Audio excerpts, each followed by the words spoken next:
এই পৃথিবীতে থেকে তাকে যদি খুঁজতে চাও তাহলে আপন ঘরের ভিতরে তাকে তালাশ করো, কারণ তিনি তো তোমার কাছে আছেন। তিনি আবার আছেন আসমানে সপ্তম আকাশের উপরে। নবীজি বলেন আমি তো মেরাজ করতে গিয়েছি 7 আসমানের উপরে, এরপরে সিদরাতুল মুনতাহার কাছে গেলাম। নবীজি বললেন সিদরাতুল মুনতাহার পরে সপ্তম আকাশ পর্যন্ত গিয়ে সিদরাতুল মুনতাহা পার হয়ে 70,000 নূরের পর্দা পাইছি। একটা পর্দার দিকে যাইতে যাইতে যাইতে যাইতে আরেকটা পর্দার দূরত্ব পাইছি 500 বছর রাস্তা, দুনিয়ার সমান। এত রাস্তা পার হয়ে আমি সেখানে গেলাম, গিয়ে দেখলাম আল্লাহ পাকের কাছে সুম্মাদানা ফাতাদাল্লাহ ফাকানা কাবা কাউসাইনি আও আদনা। আল্লাহর এখনই এত নিকটে গিয়ে বসলাম, একটা ধনুককে টান দিলে 2টা মাথা যেরকম ভাবে একত্রিত হয় এর চেয়ে নিকটে বসলাম। তা আল্লাহই বলছে আমি তো নিরাকার। আল্লাহ বলে আমি নিরাকার, আর নবীজি বলতেছে আমি সেখানে গিয়ে আল্লাহর কাছে এত কাছে গিয়ে বসলাম যে ধনুকের কাছাকাছি টান দিয়ে যেরকম এত কাছে গিয়ে বসলাম। আল্লাহ আকবার বলেন।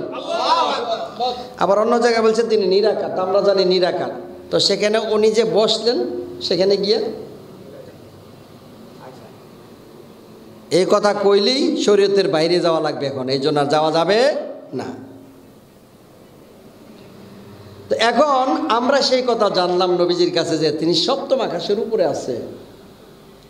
কার এরকম ভাগ্য হয়েছে যে সপ্তম আকাশ পর্যন্ত যাওয়ার? প্রথম আসমান পর্যন্ত হেলিকপ্টার যায় না, প্লেনও যায় না, রকেটও যায় না।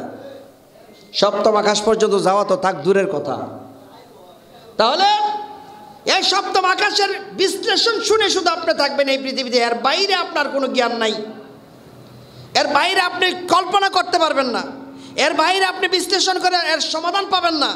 শুধু শুনে থাকবেন যে ওই সপ্তম আকাশের উপরে আমার আল্লাহর সিংহাসন আছে, লামাকান আছে, যেখানে কোনো আমকান নাই, যেখানে কোনো মাকান নাই, যেখানে কোনো পানি নাই, যেখানে আলো নাই, যেখানে বাতাস নাই, ওই স্তরে গিয়ে সেখানে আল্লাহ পাক আছে।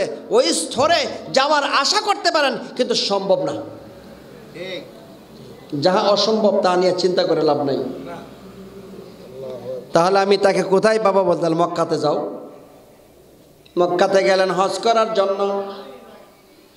মক্কাতে হজ করতে গেলে রে বলল 7 বার তোয়াফ করলে মানে ঘুরতি দিলে আল্লাহকে দেখা হয়ে যায়। সুবহানাল্লাহ বলেন। আর গুনাহ মাফ করার জন্য একটা পাথর আছে, পাথরে চুমু দিতে হয়। এবার সেখানে যাইয়া শয়তান আছে, শয়তানকে কঙ্কর নিক্ষেপ করলে হজ পূর্ণ হয়ে যায়। মক্কাতে ঘুরে আসবেন, হজ করে আসবেন, এরপরে সেখানেও তো তাকে দেখতে পাইবেন না। আমি তোমায় খুঁজব না গো বন জঙ্গলে যাইয়া, আমার মাঝে আমার দয়াল আছে যে লোকাইয়া। আল্লাহু আকবার। নিজে যদি নাহি জানো কালা দলার ভেদ, দুধের মতো মন যে তোমার না হইল সফেদ। ঠিক কিনা বলেন? কি হবে আর আধার গরে বাবের তরি বাইয়া, আমার মাঝে আমার দয়াল আছে যে লোকাইয়া। তো তিনি আমার মধ্যে আছে না নাই? এই জন্য তাকে আপনি কোথায় আসমানে গিয়ে খুঁজবেন, কোথায় গিয়ে চন্দ্রের দেশে গিয়ে খুঁজবেন? নাম শুনে বেটকি লেগে থাকেন। তিনি তো আপনার আমার সাথেই রয়েছে। তিনি আছি বিধেই তো আমি আছি। তিনি যেদিন নাই আমার নাম এই পৃথিবীতে থাকবে না। সুতরাং তিনি আছে বিধেই তো আমি আছি।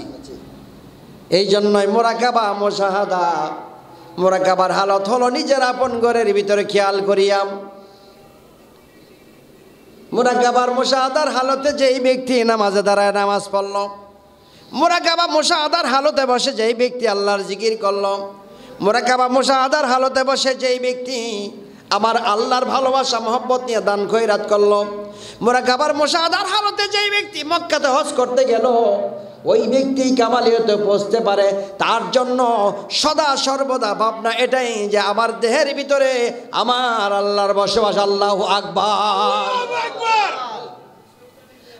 আমার দেহের ভিতরে কোন জায়গায় বসবাস, এই কোন জায়গাটা খুঁজতে চাইলে একটা বিরাট রাজ্যের ভিতরে, একটা দেশের ভিতরে যাওয়া লাগবে। যেই দেশটার মধ্যে যাওয়ার পরে গিয়ে দেখবেন একটা বিরাট রাজপ্রাসাদ আছে। এই রাজপ্রাসাদের ভিতরে গিয়ে দেখবেন মন্ত্রী মিনিস্টারও আছে, একজন বাদশাহ আছে। এই বাদশাহ আছে, মন্ত্রী মিনিস্টার আছে। এমন একটা দেশ, যেই দেশের নাম হলো অচিনপুর। এই অচিনপুরের ভিতরে যাইলে, অচিনপুর মানে যেই দেশের নাম শুনছেন কিন্তু যাইতে পারেন নাই, তবে জীবনে একবার প্রত্যেকটা মানুষ যাবে। প্রত্যেকটা মানুষ যেদিন যাবে সেদিন এই পৃথিবীতে সে আর থাকবে না। ওই দিনই সে ওই দেশে যাবে যেদিন এই পৃথিবীর মায়া ত্যাগ